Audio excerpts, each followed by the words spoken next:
Mesdames et messieurs, la capitale de la Russie a connu ces derniers mois un niveau de tension extrême autour des élections municipales qui se sont tenues le 8 septembre.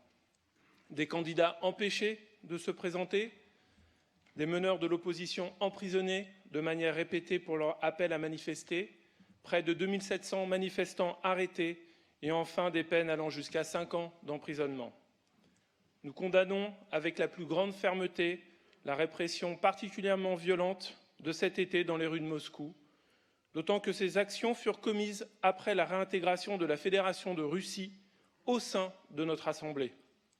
Nous réaffirmons ici notre attachement à la liberté d'expression, à la liberté de manifester, à la liberté d'opinion et à la liberté de se présenter aux élections.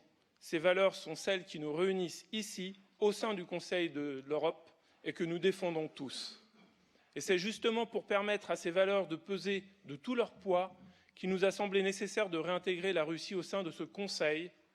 Pour reprendre les mots du président Emmanuel Macron, nous croyons à cette Russie européenne, à une souveraineté européenne, c'est-à-dire à une Europe plus forte et qui a donc le droit de se réinventer dans ce dialogue.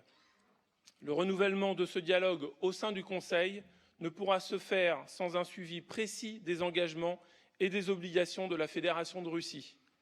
Le dernier rapport par la Commission pour le respect des obligations et engagements des États membres du Conseil de l'Europe sur ce sujet date de 2012.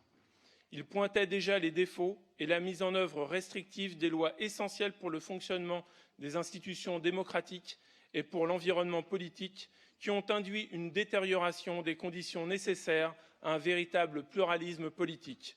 Il semble aujourd'hui important de poursuivre ce type d'évaluation au sein de notre Assemblée.